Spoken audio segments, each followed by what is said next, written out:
Okay. So, right. So there's four fields. There's right. Let's get the Thinkorswim chart up. We have the right direction, the retrace, the candle duration, and the minimum height. Okay, so candle duration, just what candles are you trading, right? So we're looking at Yep. one right here. Right direction percentage, how far above the previous candle does it have to go before we start watching for a retrace? And it's going to be set to 0, meaning at any break of a previous candle, right? And then the retrace is once it breaks this previous high, when do we start looking for, a 3 or an outside candle and say, let's get out of here before we turn it to an outside candle and have a strong reverse? Okay.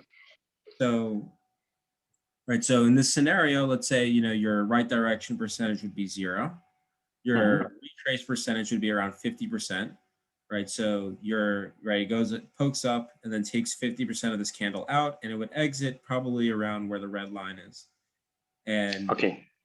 right. And I know this, we haven't addressed yet fully exactly what your question was about, and I'm going to get there. And so the idea is that, right, you save, you would instead of getting out over here, you get out up here. Yeah.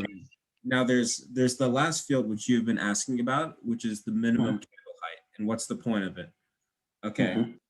And right here is a great example. So this is a nice candle, the S&P, it's around 20 cents. Yeah, 18-cent candle. And you could see that for the S&P, that's a fairly, especially late in the afternoon, that's a fairly good sized candle. And you might want to try and watch for a green to red. Right.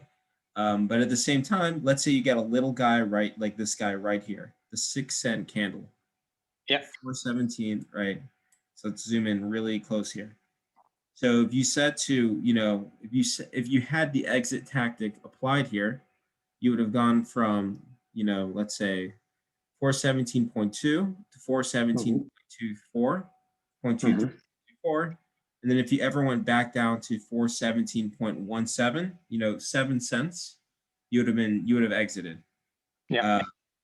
Actually, sorry, not 7 cents. If you went down 3 cents, that would be halfway through this candle, is around 3 cents, which is nothing. And you for sure don't want to you don't want to get out on this little one candle because of green to red going 3 cents. Yeah.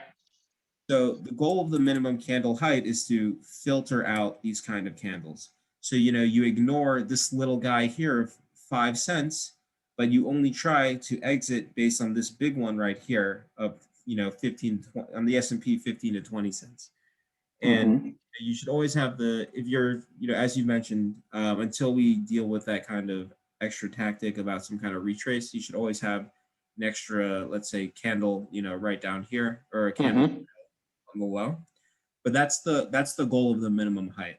So yeah, we definitely need to change that default, but that's the goal of the minimum height. So you want to set it to, maybe if you're trading the S&P, you want to be looking at a 15 or 20 cent candle. And then if you get a retrace on something that big, then to start watching for an exit, as opposed to this little guy here, and you want to ignore green to red on a 6-cent candle.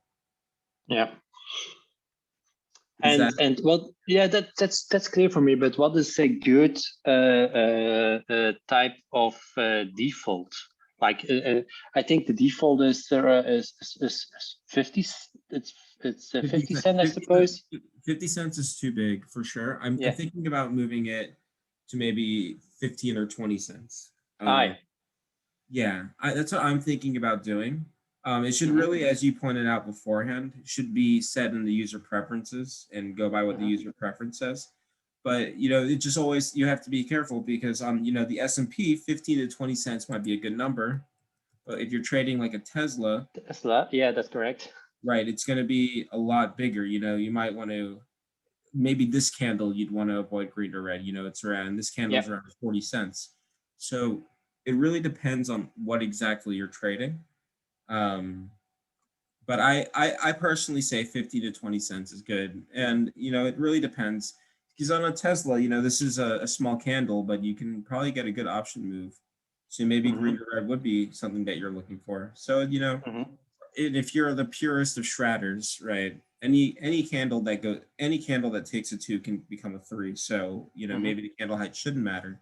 So it's really depends on, you know, your preferences. I'd say if you're looking at the S&P, maybe 15 to 20 cents would be a very good starting number. Yeah. Yeah. Okay, top. Thank you for the info. For sure. Thank you for the video. No problem. Okay. Okay. Thank Okay. you, Ethan. Sure. Be in touch. Yeah. Bye-bye. Okay, bye-bye.